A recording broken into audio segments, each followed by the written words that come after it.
Good evening. I'm Jonathan Khuner, and this is the 4th out of 5 in our series of Arnold Schoenberg lecture recitals. Tonight, we are going to hear performing the Voices of Silicon Valley, which are coming all the way up from San Jose, where they do concerts regularly, and very interesting concerts of new music. They were the right people to ask to participate in the Schoenberg Festival because although they haven't sung these two pieces before in public, this is right up their alley. The Voices of Silicon Valley is conducted and directed by Cyril Deaconoff, and there's more information about who is singing in the chorus and their upcoming concerts on a flyer that I put on the table, and there are more flyers which are very colorful about their next concert, which I will also put on the table. The procedure tonight is that they will perform one of the pieces, and then we'll discuss that piece for a while, and then they'll perform the second piece, which is much more modern sounding, and we'll discuss that, and then they'll sing it again, and then we'll take a break, then we'll have more discussion on the first piece, and they'll perform that again after questions and answers. So I designed these as sandwich lectures, but this is a sandwich within a sandwich. So please welcome the Voices of the Silicon Valley and Cyril Deaconoff.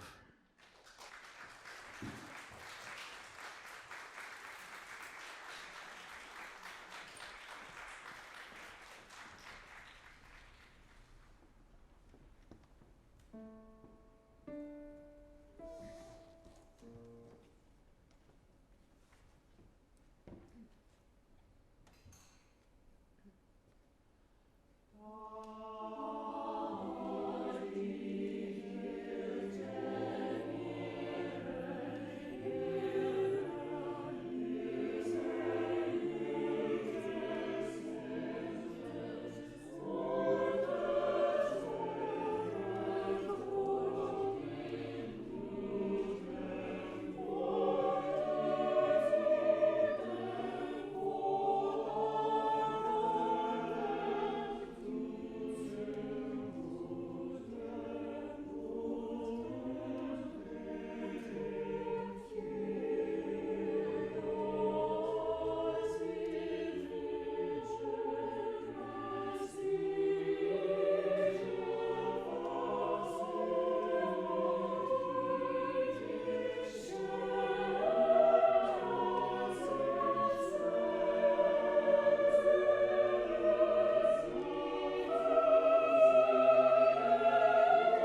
Thank you so much. What a great piece. Well, first of all, I want to say thank you to Jonathan very much for bringing us here, for inviting us to be part of this. Voices of Silicon Valley obviously normally performs in South Bay, San Jose. We've performed in San Francisco, Oakland. Tonight is our first time in Berkeley, so we are glad to finally made it here. Yeah, hopefully not the last time. Hopefully not the last time. This group became known a few years ago by bringing Stockhausen work Stimmung to Bay Area for the first time in 30 years. Thank you. And the reason I wanted to mention it tonight, well, if you haven't heard our performance, you can look it up. It's part of an album, Voices of Our Time, that's online on different platforms. You can find it. But also, it's a natural journey for us to go from Stockhausen to Schoenberg, because Stockhausen obviously is all the composers of the Darmstadt school was very much influenced by Schoenberg, very much. They all loved serial music, loved Schoenberg, and so it's a natural progression for us to go from Stimmung to this. I think it's a very nice format to perform a piece and then talk about it a little bit to see how it was done by the composer, and then hear it again, hopefully with a different understanding. There's a lot to say about this great piece. It's Friede of Erden, a true masterpiece. But as I think you saw from the subtitles, the main idea is the contrast between good and evil, which is very, very relevant to us today. So the poem by Konrad Meyer took its idea, the main idea, from the Gospel of Luke, that whole passage about host of angels coming down and praising God, multitude of angels praising God on Christmas Day. Basically, it begins with a Christmas story and then goes somewhere entirely different. Okay, so we saw the Christmas story and everything was so beautiful, right? The angels are coming down, but the people are not following that, right? The people are doing all kinds of bad things and all the civil discord and people are killing each other and gets kind of bloody in the middle, right? And then it comes back to the heavenly realm, to the angels, and then goes back again to civil strife and discord. So that whole contrast, I think, is very powerful and very contemporary, you could say, very, very realistic to what we experience today. So how is that expressed musically? One thing is you can see that the sections in the piece that talk about the heavenly realm and the angels, they're very clear. It's a late romantic piece, so Schoenberg is pushing the envelope to the best he can. He sort of started with that late Wagner mentality and the language, but the sections that talk about the heavenly realm and the angels are very tonal. You could say that you hear a clear sense of tonal center and clear sense of key, while the sections that talk about the evil stuff, they're atonal. So that's how atonality began. You know, Schoenberg, the next piece we're going to do is actually serial, so that's what Schoenberg became famous for. But at this point, Friede of Erden was written in 1907, and think about this, it was not performed until 1911. The choirs tried, but couldn't do it. It was so hard. So 1907 he wrote it, finally heard it in 1911. Late Romantic period.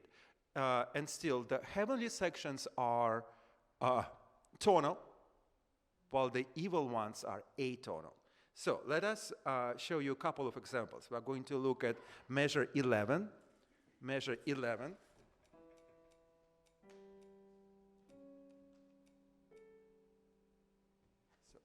Here is the one that's still in the heavenly realm.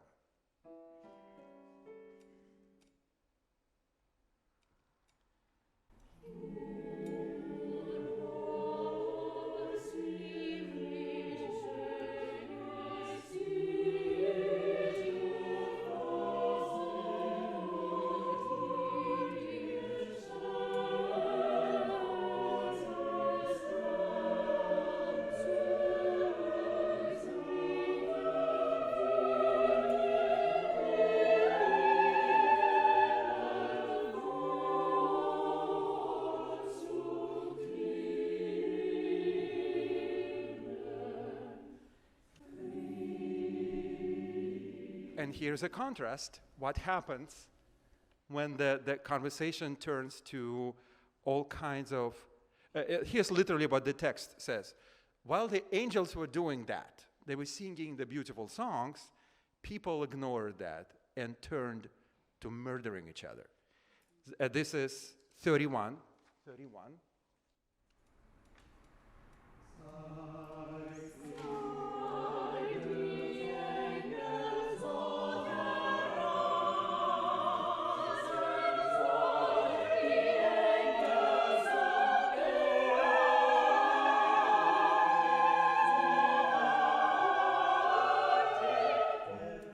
See, that's much different, right?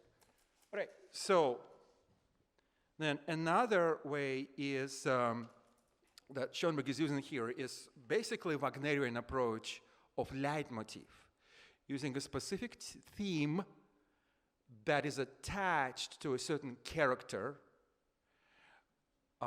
In this case, that Friede auf Erden, peace on earth. You can call it a theme of peace. Here it is in 11, in the bass only.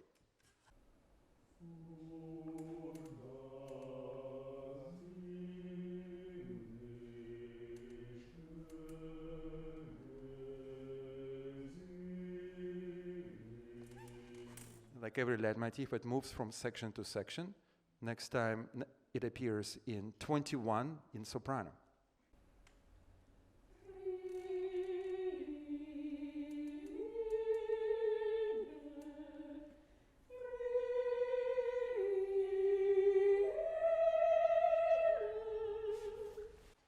Through the theme multiple times, and in the most powerful way, it appears in measure 1-4-1.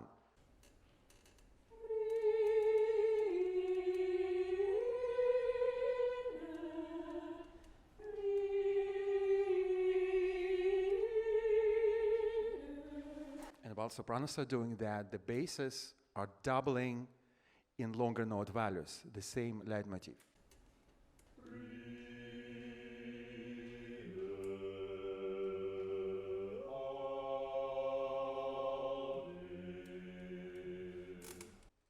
So now there is an interesting case of word painting, where Schoenberg is using the text to just paint the words with music.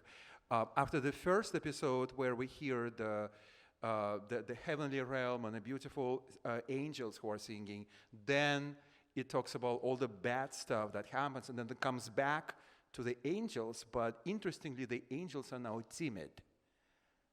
They're pleading. They're not sure whether they can even ask. People are so harsh and so almost bloody toward each other that the angels don't know how to talk to them. And at that point, we hear the harmonies that are kind of floating. They're not necessarily evil, but they are timid.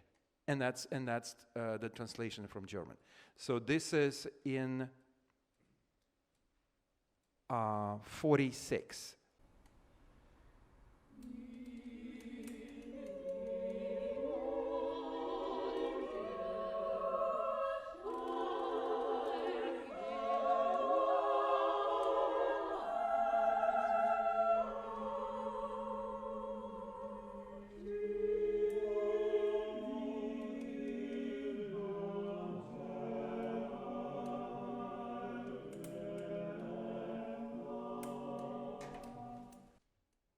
Another approach that Schoenberg is using here is the sections that talk about evil stuff. They tend to be polyphonic, where the voices imitate each other.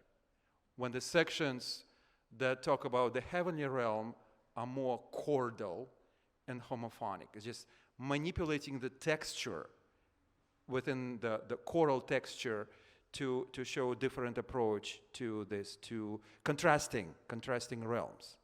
So here is, we're going to look at 38.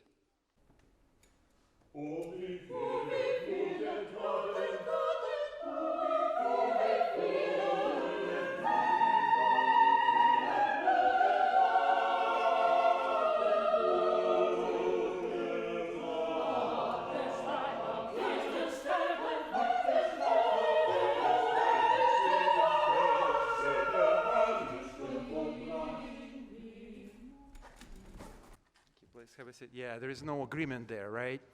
Very discordant. By contrast, let's hear the measure 21 that talks about heavenly realm.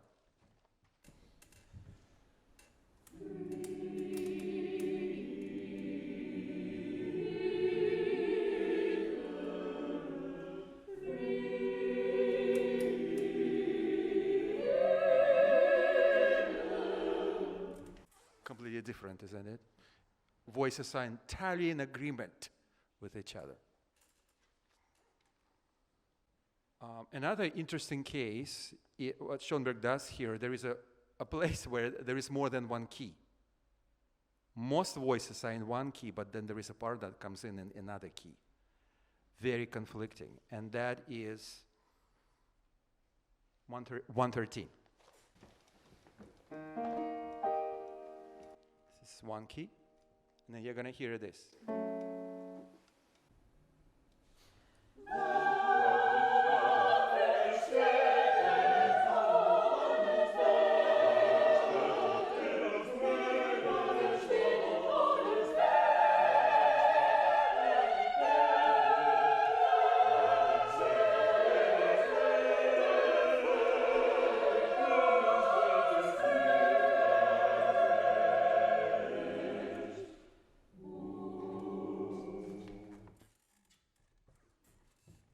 All right, and this conflict between good and evil goes through the entire piece, and it is pretty much unresolved until the very end.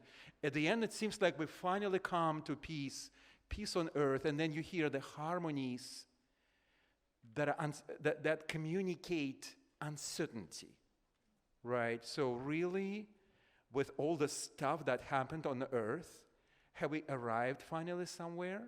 So let's hear the ending. It's going to be 149. The text is already talking about angels bringing peace on earth, and yet there is a sense of uncertainty or the conflict that's unresolved.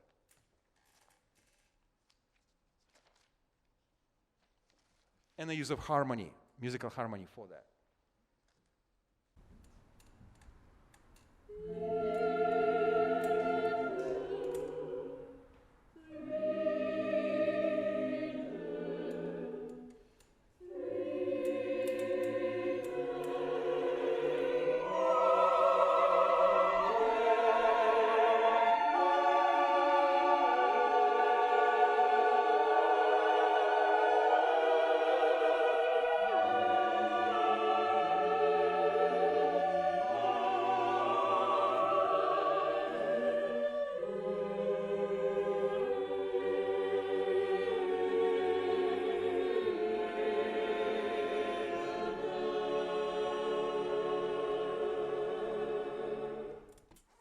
Maybe in the end we get a sense of relief, and yet until the very end, the conflict is persistent. Well, these are some of the ideas that, or some of the technical tools that the composer is using to communicate the reality of life. That I think, so there is the heavenly realm, and yet we as people, we keep screwing it up with what we do. All right, we're going to proceed to the other Schoenberg piece that we're presenting today that was composed much later, Dreimal Tausend, dedicated to a building of, or the coming back of the temple, Jewish temple. Jonathan will talk about that. But anyhow, so Dreimal Tausend.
So I'm going to talk a little bit about this because I take it as a special challenge.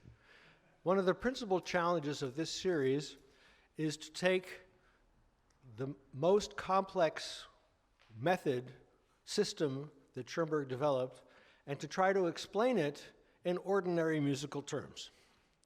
This piece, Friede, the piece Dreimal Tausend Jahre, was written at the end of his life, just 1 year after the string trio that we performed and discussed last week. It is fully serial 12-tone.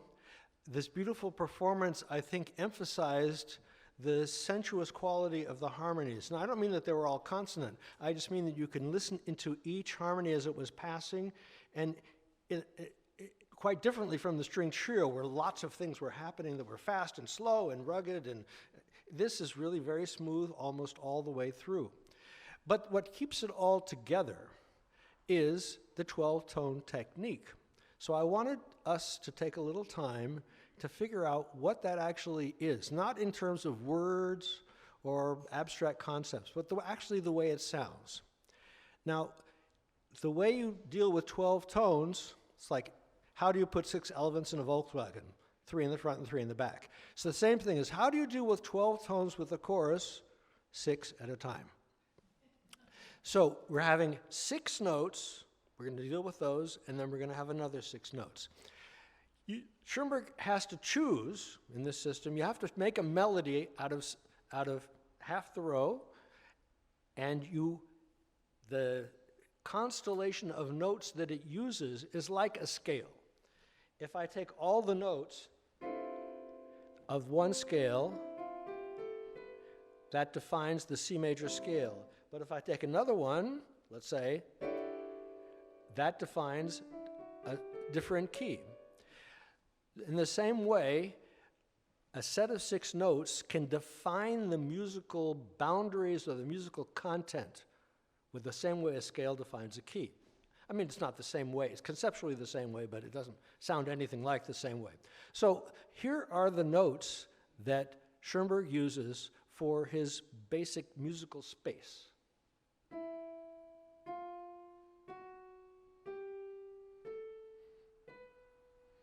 It's like a scale, right? Let me just point out to you, if you listen carefully, the first notes are closer together, da, da, da, da, and then it steps up more, like do, a dear. So it starts small steps and goes to big steps. Hum along with me if you can. La, la, la, la, la, la. Now, I want the sopranos to demonstrate. This is example 1, sopranos, and altos do.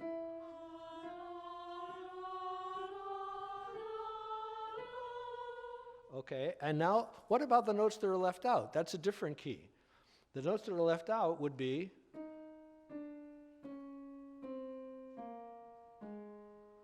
notice it's the same close steps and then big steps.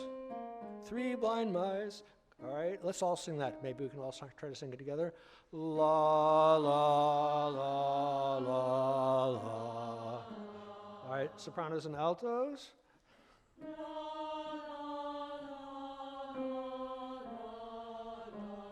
All right, now we're going to take the notes and we're going to make a tune out of it, because a scale is not a melody, a scale is not a musical piece. But if you make a theme or a melody, you start to have real music. In the same way, we're going to make music out of that scale, these notes. All we have to do is put them in a particular order and we get a skeleton of a melody.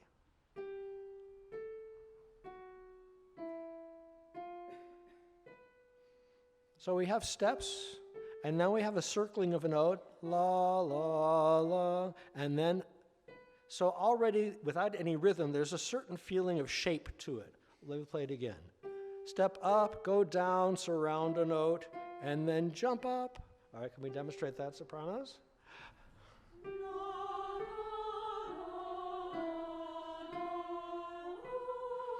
We can also, that uses up six, that's how we're halfway through. Now let's take the same 6 notes and make a different melody, which we'll then use on the other half of the notes. This is the same set of 6 notes, different order.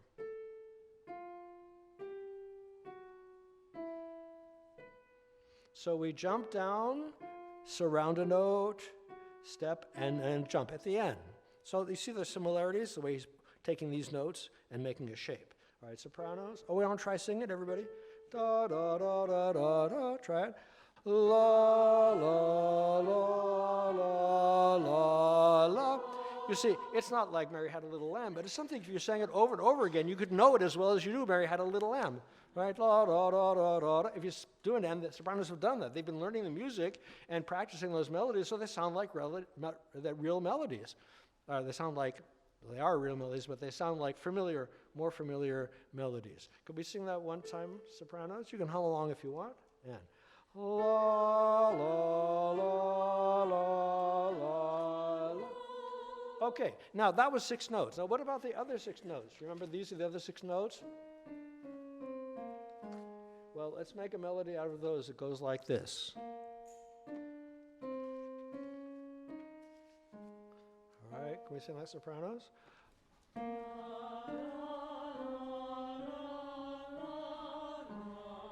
It does the same thing. It jumps, surrounds a note, and then does a skip. Only it does it in the reverse direction. Let's try it again. Ready? Go. Going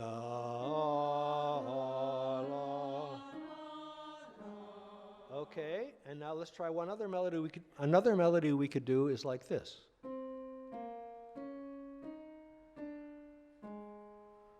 Same 6 notes, same kind of melody, but different shape. All right, ready, and la la la la la la.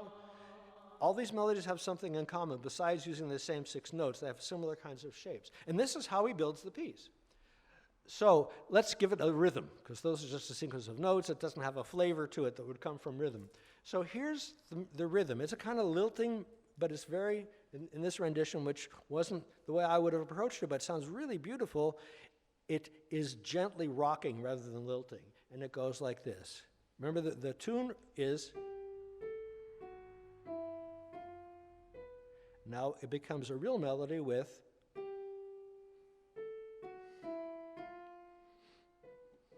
we try that, sopranos? And...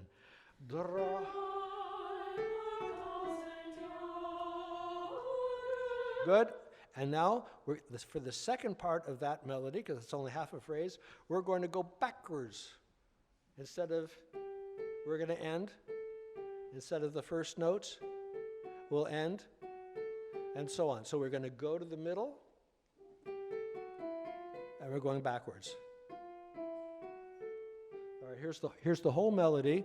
I don't know whether you noticed it when they're singing it, that they were doing something forwards and backwards. It's called a palindrome, of course. It's palindromic, but it makes a whole melody out of that backwardness. All right? And.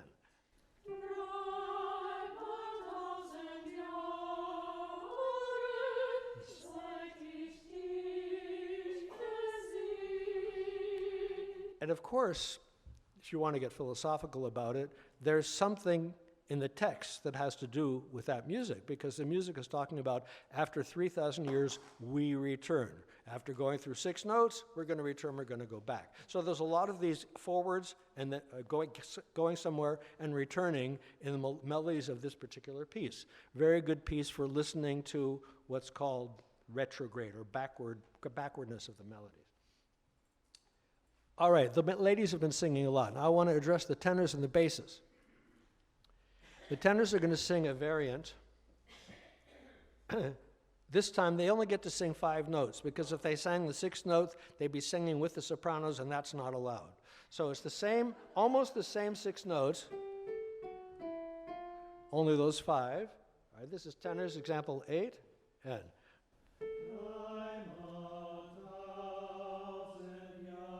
And backwards.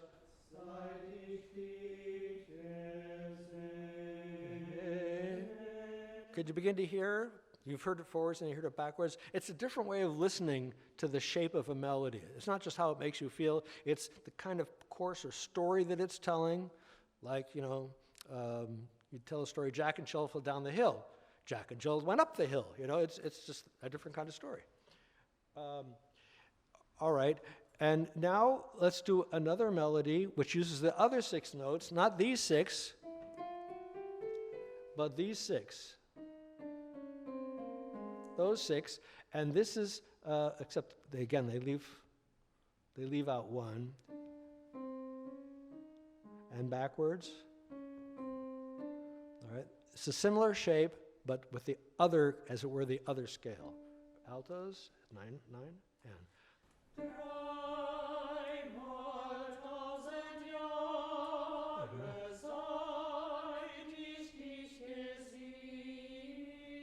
So I want them to sing it again 2 more times. And I want you to get the feeling of the lilt, the swing of it, the shape of it, not just an abstract series of notes, but as a beautiful setting of this text. All right? Again, ready? Dreimal tausend Jahre seit ich dich gesehen. You see how it has expression? It goes ti-da and ends with ta-da. So that they're equal gestures. One is the reverse of the other, but one's at the beginning of the phrase, pushing ahead, and the second one at the end of the phrase is pulling back to a point of repose. Let's do that melody one more time. Just listen to it as music. Ready? And. Dreimal tausend Jahre seit ich dich gesehen.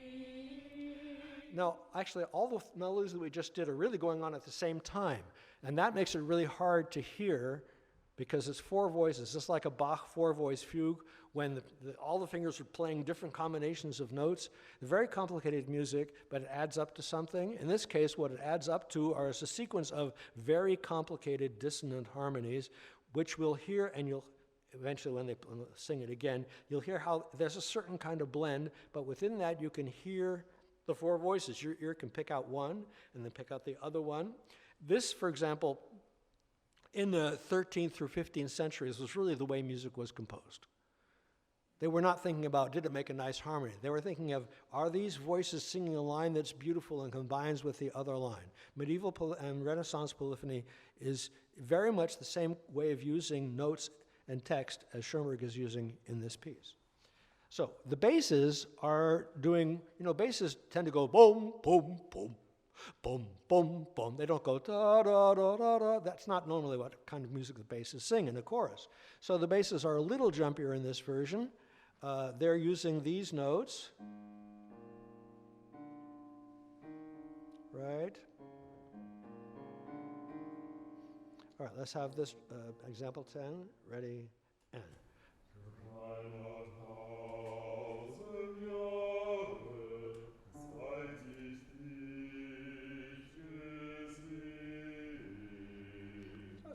So much different a kind of melody than the ones we were just doing.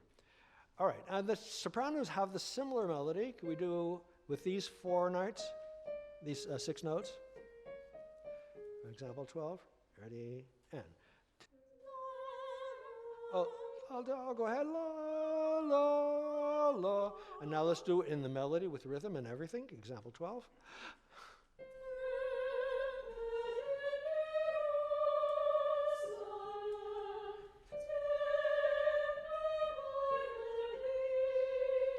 Maybe since we've been listening this way, you might have actually picked up that this is one of those palindromes. It went forwards and then went backwards. Let's do it one more time and listen to it going forwards and backwards.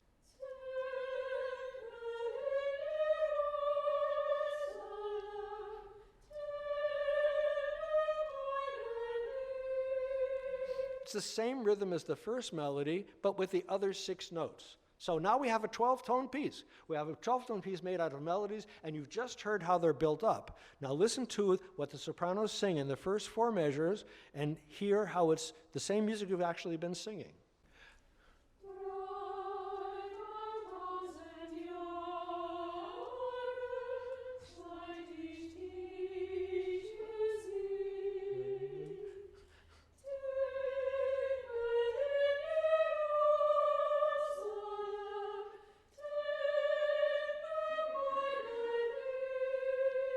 Now, if your mother sang that to you as a lullaby, or your father, and you heard that for the first 3 years of your life, that would be like mother's milk. It would be just the music that you knew. That you wouldn't think, oh, that's atonal music. You would have heard it every day, and it would be perfectly natural, a natural kind of music for you to hear. So that's the elements of this piece. They're perfectly natural music like anything else, but very hard to get the first time. Now, just quickly some other versions of the same material. Basses, example 14, you'll hear it's almost the same melody, but sung by the basses. And 1.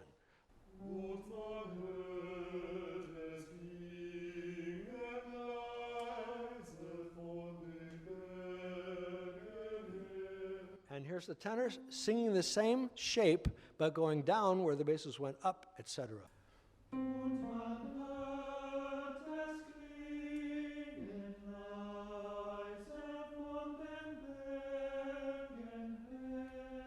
we do it again, just straight through, first basses, and then the tenors. Example 14 first. 1. Tenors.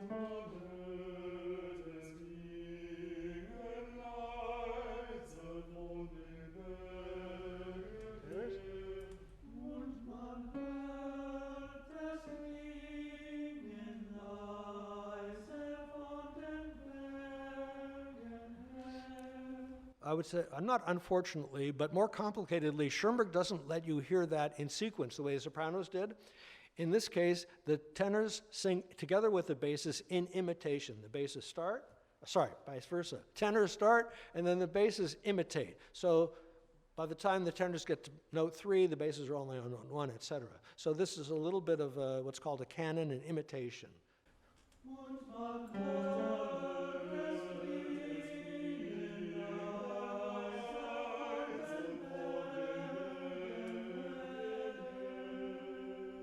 Notice a lot of the intervals that they make with each other are quite listenable. It doesn't sound terribly dissonant. Let's do it one more time.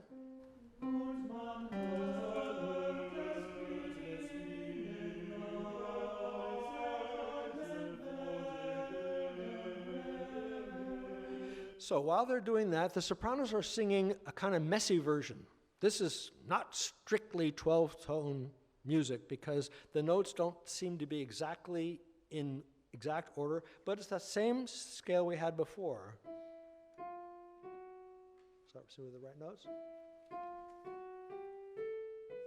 In this melody, but they're not going to sing it in that order. They just play with those notes as a kind of scale. Okay, this is und, and Und man hört es klingen langsam von den Bergen her. Can you hear how it's the when we're in the same field? It's the same place in the music, only it's not of that same kind of melody. Now, what about harmony? Well, let's take a point in the middle of the piece where it comes to a semi-rest. And it's a semi-dissonant harmony that's arrived at by all the voices moving and gradually collecting on their respective parts. They don't match, they don't all come to the same note or to the same tonal triad, but they do come to a steady harmony. This is the harmony they're going to arrive at. Basses.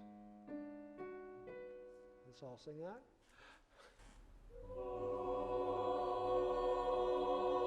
Good. And you might want it to resolve. It could resolve many different ways, like, or you could resolve it, but it doesn't resolve, it just hangs there. One more time, this harmony. Right. And the word they sing on that is Land, by the way, land. Now, let's go step by step approaching it. This is not the way the music goes rhythmically yet. I'm just going to do each chord that you hear as the voices approach. It's like everybody's a crowd of 12 people all gradually coming to one position. Right? So here's the football team lining up, tenors, basses, and I'm just going to do one note at a time through it. Okay, tenors and basses, altos,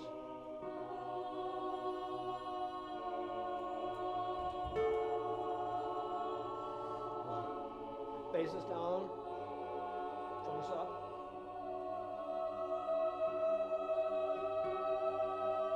All right, let's try this again. It's really hard to do this. Every time I conduct is a new eighth, right? And then you're going to be there, ready, and. Now altos, soprano, sopranos.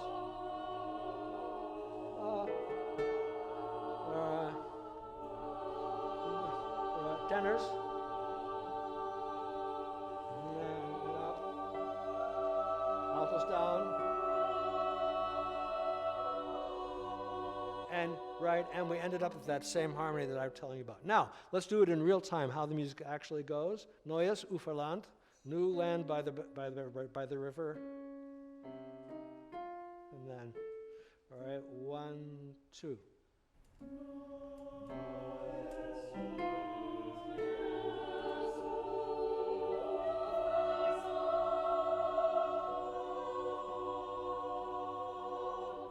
time, tenors. That was very good. All right. And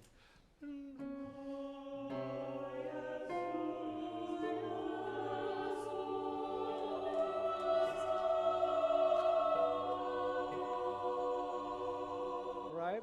Now there are sometimes tonal harmonies in passing. I don't know whether you heard this, but they're going slow enough in the performance that I really heard this note kind of this chord shine as they were going through. This is example 19, tenors, altos, sopranos, coun'd. All right, one.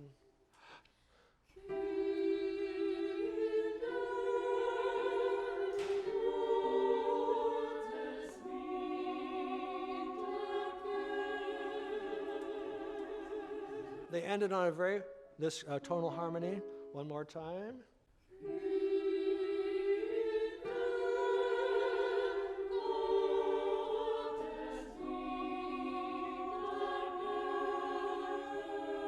All right, and one final example. Let's see what happens at the end of the piece, because the harmony we're going to end on is this. Let's sing that harmony, please. Right. Again, it's very close to, not quite. Sing it one more time. And. Okay, now let's see how we arrive at that. This is called voice leading, because the voices are being led by the composer. They're leading against each other to arrive at a point of ending. So this is sopranos and basses, the outside voices. Ready? Go. Oh, sorry. The first thing I do is what they actually arrive at is this, right? Single note. Okay, and now arriving at it, basses start there. Ready, go.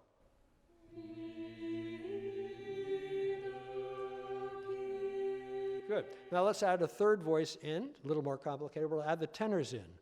They have that. Start with that, basses and sopranos. Ready, go.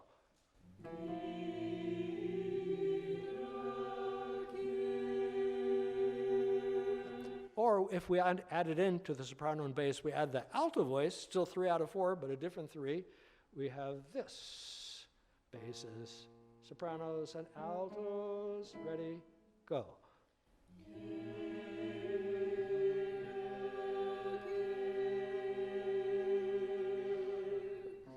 All right, now we'll have all 4 voices for the grand finale.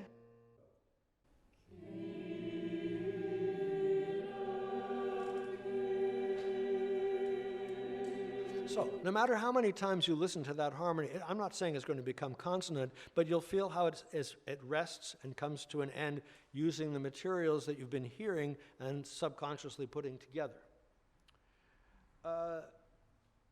It's almost a final tonal harmony.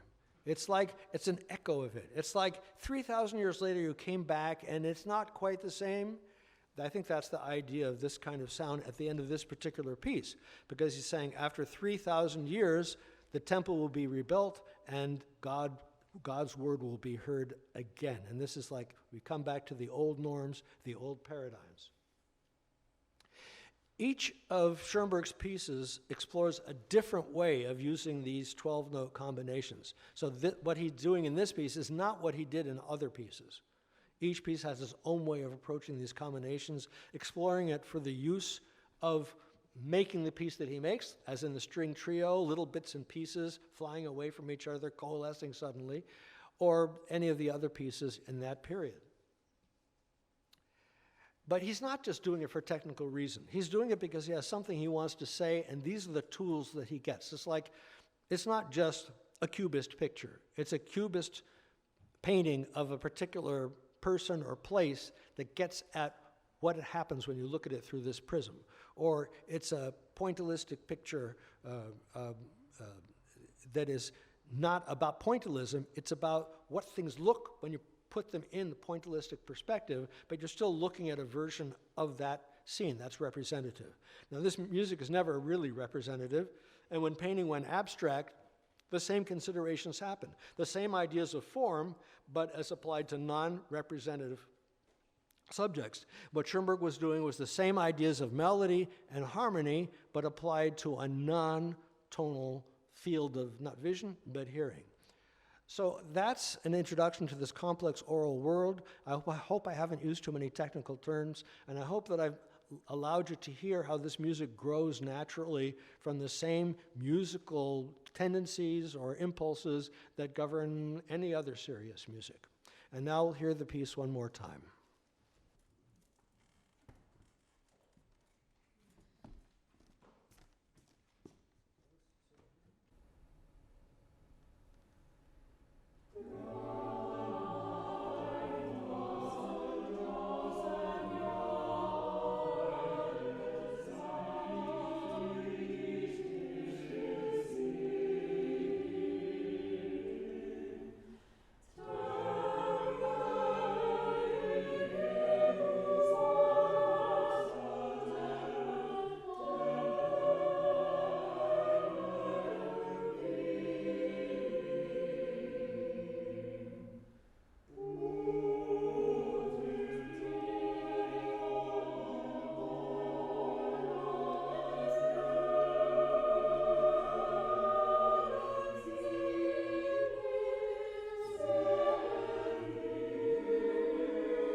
All right, now here are some questions, and then we'll answer them if we can, and then after that we'll discuss the Friede of Erden and have a second performance. All right, how is harmony arranged in atonal music? Is it incidental or intentional? Discord versus concord. Well, I would say that the composer of Schoenberg was always aware of the harmony that the four parts were making with each other, so it's definitely intentional in that sense. It wasn't, he didn't write the notes and say, whoops, that's the way it sounds. No, he knew what it sounded, he had a great ear. But the question is whether the harmony, each harmony has a meaningful part in the structure. If you listen to tonal music, you will find chords that resonate, and then there are sounds between the chords And if you examined every sound that you were hearing, you would say, that's not a harmony I want to rest on. It's transitional harmony or passing harmony. But it's still a harmony. And in that sense, I showed you some of the ending harmonies, middle harmonies, passing tonal harmonies. Those are all intentional, but they aren't all meant to be dwelt upon, as it were. So I would say the harmony is composed as part of the composition, and it is intentional, but it is not, a lot of the time, it's not what the music is about. It's not that we have to sing this harmony and sing around that particular harmony. That's decorating harmonies is not the way this music goes. Is Schoenberg's 12-tone technique a reinvention of the species model? The species model being the way that the Renaissance composers organized different ways of putting notes against note. You learned it from Palestrina's style, which is used by composition teachers and composition students to go methodically through. If you have one note, against one note, against one note, you have a sequence of ways that two voices relate, or one can go twice as fast, or eventually different rhythms. And I would say, no, it's not really a reinvention of that, because from the beginning, when he was writing tonal music, he was already having voices going against each other in different complicated ways. This particular piece is unique in that it consists almost entirely of small variations, small melodic paths of the voices in counterpoint with each other. It's not part of the method per se.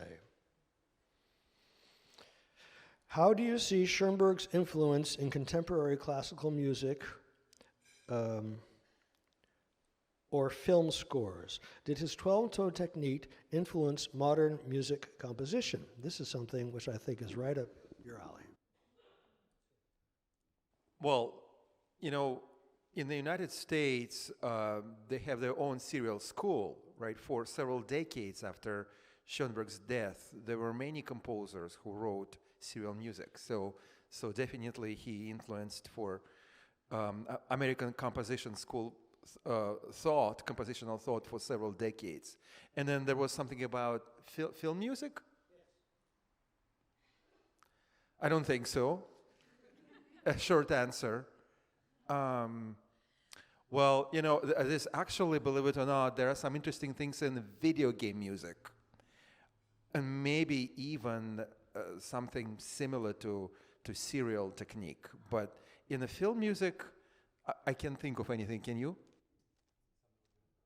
Present day, I would have to say it's a long distance away, but we are actually in a direct lineage from Schoenberg's style and sound, the sound of his music, and modern film scores, because there was a great influx of composers from Europe, especially Germany and Austria, who came and settled in Hollywood. They were talented composers, and they found out that their skills were very much needed in the sound film industry, starting from the late 20s and early 30s. And by the time of the Second World War, probably 80% of the film composers were directly under Schoenberg's influence. Either they had studied with him or they knew his music, which was really good because people get really scared of these dissonant harmonies. And you want to write film music, you want to be able to get people scared.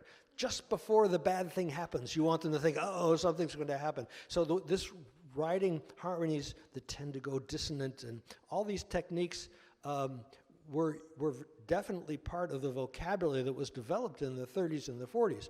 But by now, of course, film composers don't study Schoenberg, they study previous film composers.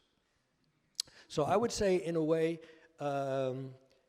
yes, he's influential, but directly, as Cyril said, directly now, no, that's not true.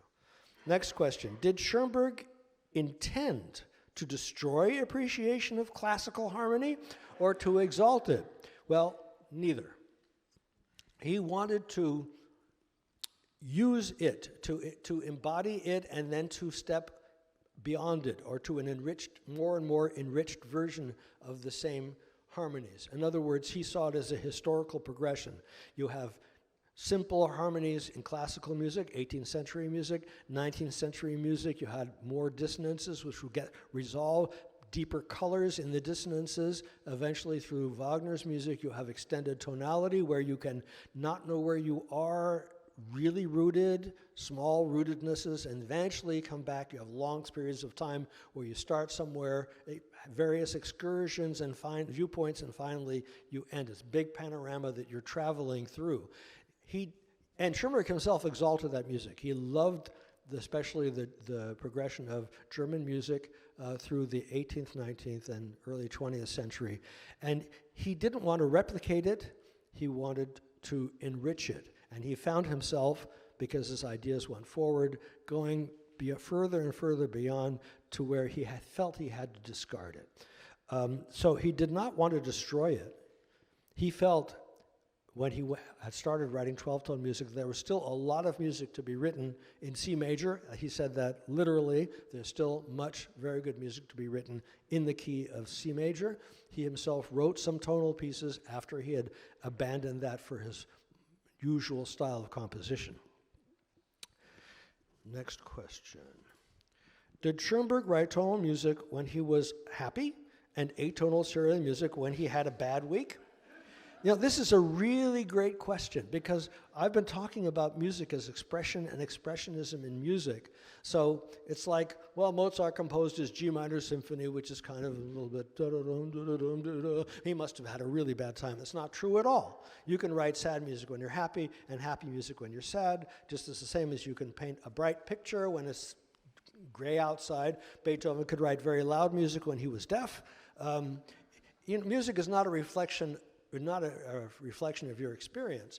And for Schoenberg, he was not going for this kind of explicit program music or something to reflect how he felt. He was going for something deeper. So if he could, even if his music is particularly terrifying or angst reflecting, it's not that he felt that way that day, but because he wanted to show that was going on. Case in point, his opera Erwartung, which is 30 minutes of a woman going through a psychotic episode, and she's never at rest, she never feels good, she's always feeling bad in many different ways, different moments, and it's not because Schoenberg felt that way. He might have felt that way some days and not others. So it's not that kind of expression. All right. If Schoenberg did not want to be limited to tonal music, why would he limit himself to 6 notes to make a melody? Okay, this person says that they're new to this kind of music. This is a really good question. To answer it, you would have to go through when he went through as he progressed from pieces. I don't know if this person was our previous lectures, but he wrote these songs which were not limited to any particular formulation, but used themes and motives and explored their relationships. And the more he went along this path, especially when he went beyond tonality, the more he felt that these almost spatial relationships were what was holding the piece together. This piece sounds like that piece. It gets put together like a puzzle. So it's not that it maps an accepted string of harmonies, the way any classical composer would write music that would think is totally new, but you listen to it and you say, oh, it sounds like classical musical. The same chords, the same progressions, the same way of arriving. And the composer would say, but nobody ever wrote that before. It was something new. Schoenberg was writing something new, and eventually he found that the way to optimize his feeling that things held together was to take 12 notes, almost from the beginning, 6 notes at a time, and arrange them so he could work with them in this way that I showed you that it was being constructed.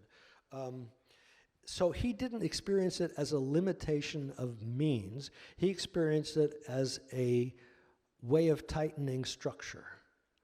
Now, anytime you have a structure, you're limited. But you're limited because you want to put limits on what you're doing. All right. I think those are all the questions. I've gone through all the cards. So I think we have time for 2 more live questions. If anybody has any live questions. Yes? Well, this is more personal, familial, if you don't mind. I read in an article that your father worked with Schoenberg. And if you don't mind sharing, I'm curious how he interacted with Schoenberg. How my dad interacted with Schoenberg? Well, my father was 19 years old. He had already read Schoenberg's harmony book, which published in 1920, I think. And my father's name was Felix. Felix Khuner was kind of whiz on the violin, but he was interested in anything more ideational, like modern music. And he was in Vienna, so Schoenberg was known in Vienna. And so my dad was really interested in that. And he was, as I said, whiz on the violin. He was in the university. He was going to be a chemistry or math, grad. But he was playing violin all the time. He was subbing in the Vienna State Opera and the Philharmonic when they needed a sub, he would just walk in and play it. And somebody invited him to play string quartets. So he said, okay, he liked playing string quartets. And they sat down and they played some music, and then he was having a good time, and a guy walked through the hall, and my father said, who's that? And they said, that's Arnold Schoenberg. And he said, Arnold Schoenberg, he's here, you know him? And this is Rudy Colich, said, yeah, he's my brother-in-law. And they had just asked my father whether he wanted to play more regularly with this group, and he was doubtful because he was a student. But when he knew that they were associated with Schoenberg, he said, yeah, sign me up. And that began a career path, which a year later led this particular string quartet, not because of Schoenberg's music, but because of Berg's music, to be internationally known because they premiered the Alban Berg Lyric Suite, which was a big hit at the main summer New Composers Music Festival in Baden-Baden. And all of a sudden, he was playing in a string quartet that became a full-time job because they had 100 concerts a year to play. Well, I'm just going to digest. Your father premiered the Berg Lyric Suite. Yes. And also the third Schoenberg string quartet. So they were working with Schoenberg all the time. I mean, Schoenberg was Rudy Colich's brother-in-law. So he worked with them all the time. And my father was rather young compared to Schoenberg and felt that Schoenberg was like his best older mentor friend for the rest of his life. Continued working with him. My dad came to Los Angeles where Schoenberg was, because they were playing new quartet of Schoenberg in 1937. At that time, he fell in love with California and said, this is where I want to stay. He traveled, came up to Berkeley and said, this is where I want to live. He said that Sierra Nevada was much better mountain range for hiking than the Alps were. And besides, they weren't so anti-Semitic. And when you went to hike, you could hike, whereas in the hiking clubs in Austria, if you were Jewish, you couldn't get into a hiking club. They had to have their own hiking clubs. And so he settled here, all because of this mistaken adventure. It's not what he really had intended to do, but it's where his passion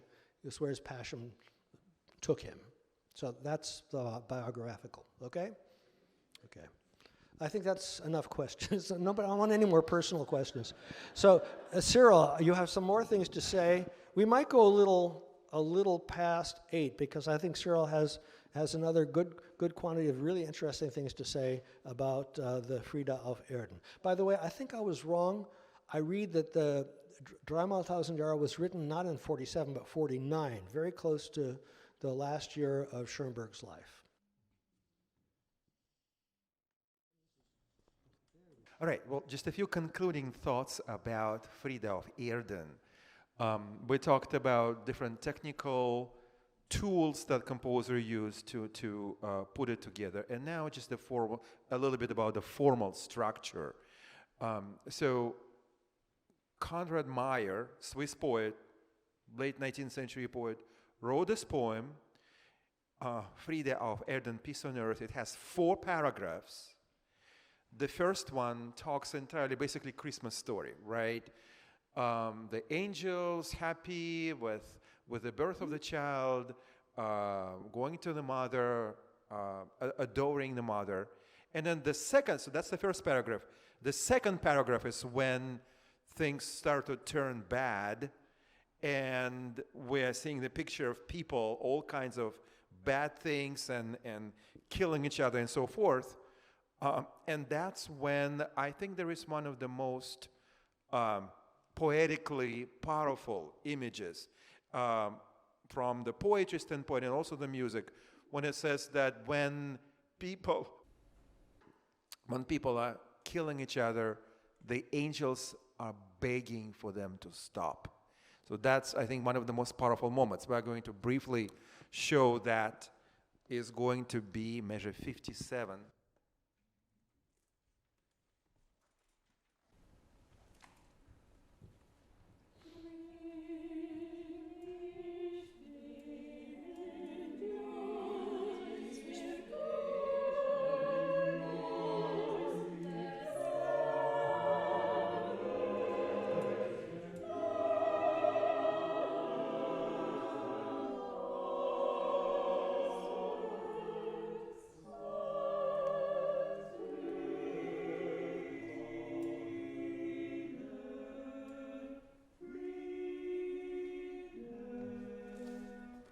So the angels are confused, right? You can get a feel of confusion and all right. So then the third paragraph. So this is the end of the second paragraph of the poem. The third paragraph,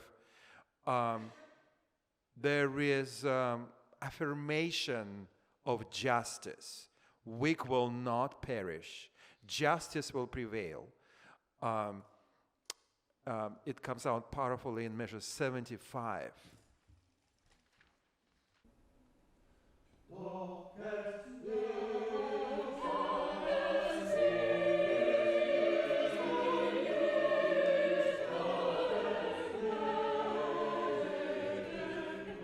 And finally, in the last paragraph, it talks about the royal sons that are going to bring justice. And I thought it was almost a little funny because, so 19th century, late 19th century Europe, they still have absolute monarchies.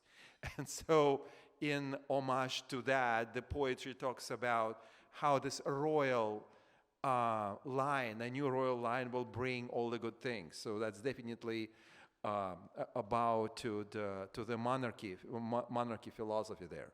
Then we have, at the end, we have a word painting when powerful passages in the chorus talk about the trumpets ringing triumphantly, and that is in 132.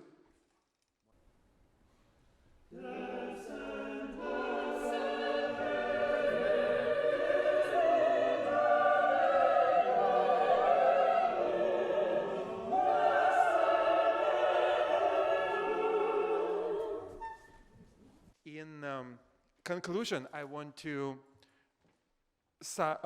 quote Schoenberg himself. So at the end of the work, Schoenberg returns to more traditional tonality as to signify that harmony is indeed possible between humans. Schoenberg hadn't found much peace at this point. Instead, he had experienced hatred and war. He commented on this some years after Friede of Erden was premiered. So Friede of Erden, 1907, before World War I.